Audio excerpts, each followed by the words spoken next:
mari kita berdoa. Berdoa mulai.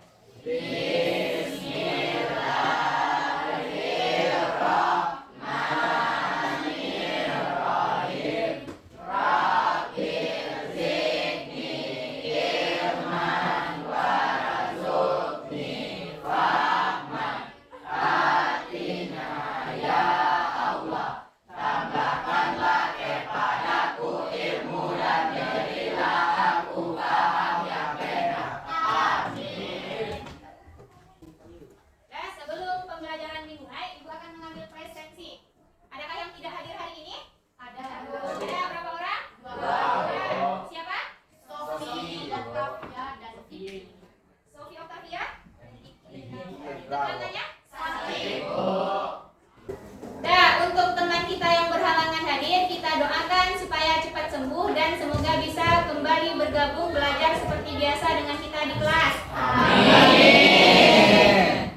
Dan sebelum pembelajaran dimulai, silahkan rapikan tempat duduknya masing-masing.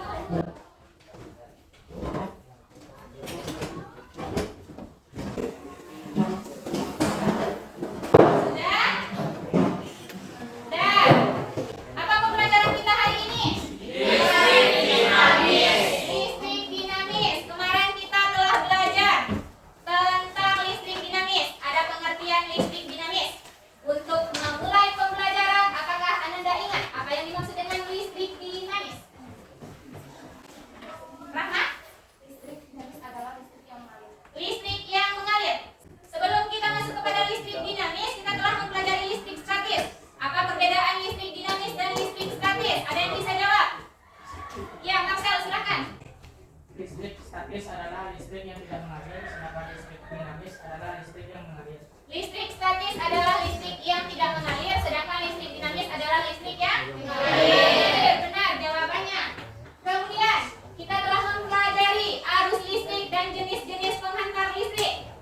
Ingat, jenis penghantar listrik ada 3. Apa yang 3 itu? Ya, silakan Windy. Ya, pertama konduktor, kemudian isolator, yang ketiga semikonduktor. Benar sekali. Berarti kalian telah mempelajari pelajaran yang lalu. Nah, setelah kita mempelajari tentang arus dan penghantar listrik, saatnya kita masuk kepada pembelajaran selanjutnya. Pembelajaran selanjutnya yaitu hukum Ohm. Nah, supaya pembelajaran kita terarah, Ibu akan menjelaskan bagaimana tujuan pembelajaran. Tujuan pembelajaran dari hukum Ohm yang pertama,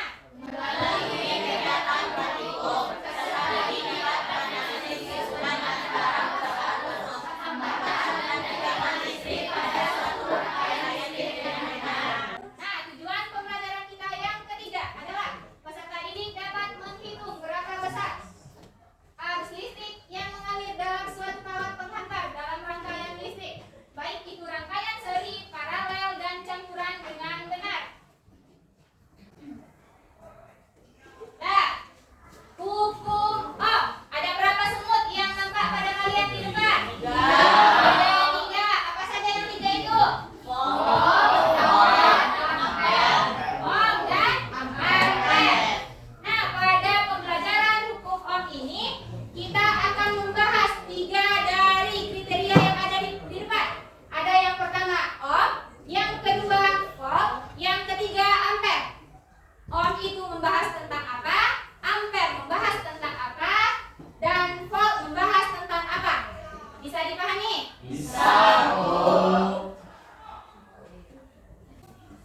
Nah, tujuan kita atau pentingnya kita mempelajari hukum Ohm ini adalah yang pertama, membantu kita dalam menghitung berapa besar arus listrik yang mengalir. Kemudian apa lagi? Pembagian tegangan. Dan yang terakhir ada dari suatu rangkaian listrik. Nah, kemudian mengetahui apa saja penerapan hukum Ohm yang ada di kehidupan kita sehari-hari. Misalkan, kalau kita tidak ada listrik, apa yang terjadi di muka bumi ini? Gelap. Kemudian apalagi kalau tidak ada listrik? Tidak membantu pekerjaan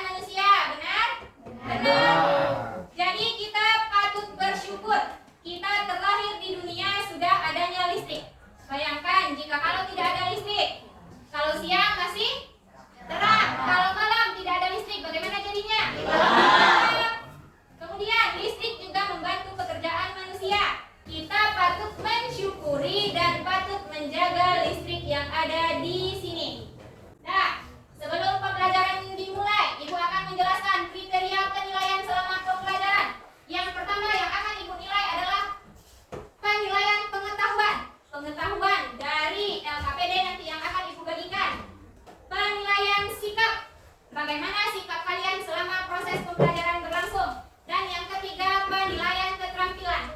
Bagaimana nanti cara kalian mengkomunikasikan hasil jawaban kalian atau cara kalian mempresentasikan hasil jawaban kalian di depan kelas. Bisa dipahami? Bisa, Bu.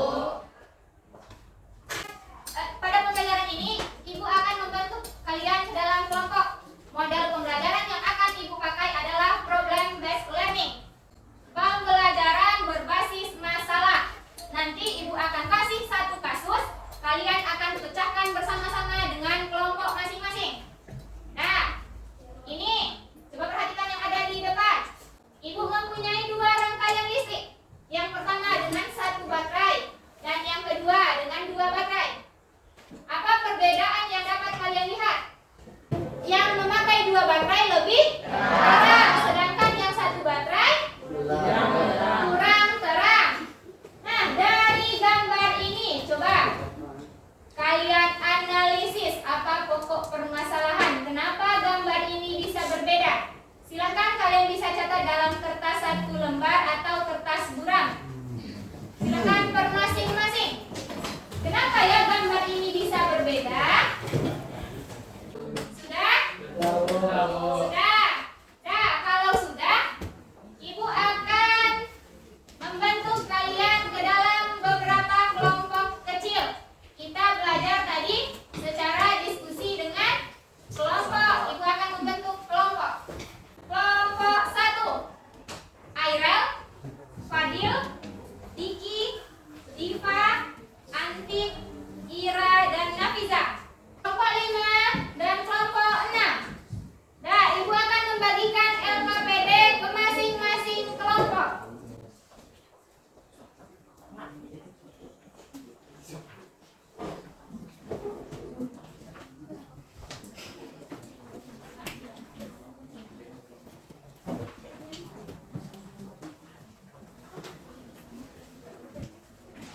Nah, sudah duduk per kelompok masing-masing? Untuk menuntun jalannya diskusi kita pada hari ini, silakan lihat LKPD masing-masing. Yang pertama ada identitas, ada tujuan dan percobaan apa yang akan kita lakukan. Kemudian ada alat dan bahan yang digunakan. Silakan perhatikan halaman kedua dari LKPD-nya, halaman kedua dari LKPD. Sudah? Nah, di sini ada orientasi masalah atau fenomena. Sama dengan yang ada di depan? Iya, sama. Pada gambar ini ada dua rangkaian listrik. Yang pertama gambar A dengan satu baterai dan yang kedua dengan dua baterai. Nah, kalian tadi telah merumuskan apa masalah yang terdapat di dalam gambar ini. Silakan kalian buat pada tabel rumusan masalah. Nah, silakan buat apa yang kalian kemukakan tadi bisa dibuat pada tabel rumusan masalah. Nah, setelah kita membuat rumusan masalah pada tabel yang ada di LKPD, silakan perhatikan halaman ketiga dari LKPD masing-masing. Pada halaman ketiga, kita akan melakukan praktikum melalui virtual lab tentang hukum Ohm. Nah, silakan rangkai alat seperti yang ada di LKPD pada softwarenya masing-masing.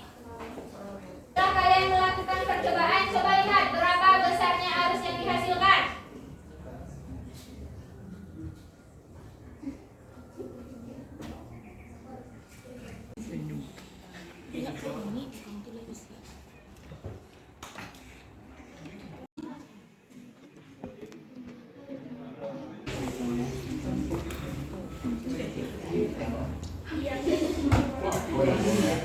Baiklah, apakah telah selesai melakukan diskusinya dan praktikum melalui virtual lab tentang hukum Ohm?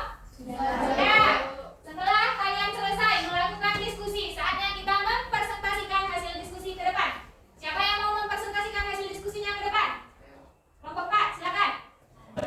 Assalamualaikum warahmatullahi wabarakatuh.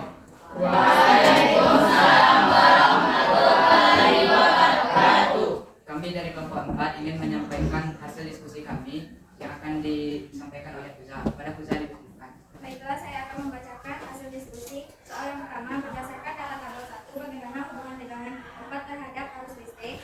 Jawaban,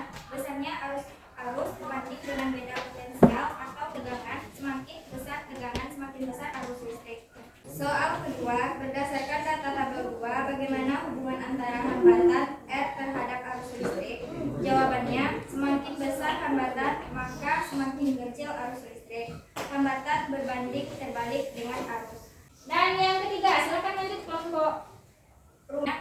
Hubungan antara tegangan, arus, dan hambatan dinyatakan oleh V sama dengan I kali R. Ada yang berbeda? Tidak. Tidak, berarti sama semua. Nah, silakan kelompok 4 tutup presentasinya. Sekian presentasi dari kami. Kami sudahi dengan Assalamualaikum warahmatullahi wabarakatuh.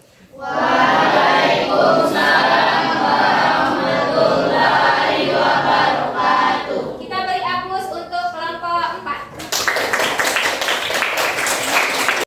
Nah, berdasarkan hasil diskusi dan praktikum yang telah kalian lakukan, apa yang kita dapat dari rumus hukum Ohm? Apa yang kita dapat dari rumus hukum Ohm?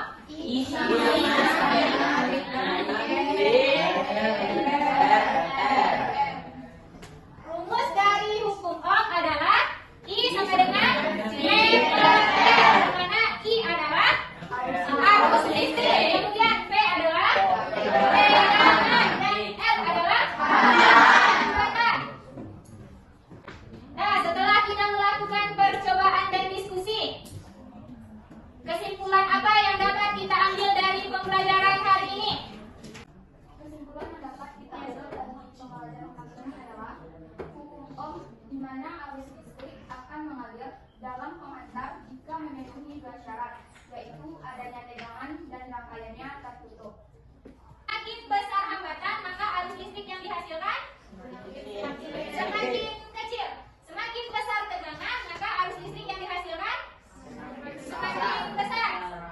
Nah, setelah kita mempelajari tentang hukum Ohm, setelah kita membuat kesimpulan, Ibu akan melakukan penilaian mandiri melalui kuisis yang nanti linknya akan Ibu kirim. Bisa dipahami? Bisa. Nah, terima kasih untuk partisipasi Ananda pada hari ini. Kalian aktif berdiskusi, aktif bekerja sama, dan berani mengemukakan pendapat di depan kelas.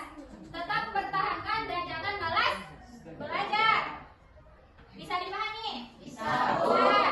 Nah, untuk pembelajaran kita minggu depan, setelah kita mempelajari tentang hukum Ohm, kita akan masuk kepada rangkaian listrik. Ada rangkaian seri dan ada rangkaian paralel. Bisa dipahami? Bisa. Setelah berakhir pembelajaran kita hari ini, silakan simpan semua buku dan kita siap untuk pulang. Nah, sebelum pulang, mari kita berdoa bersama. Silakan ketua pimpin doanya. Siap, gerak. Sebelum kita pulang, kita bersyukur. Bersyukur, mulai.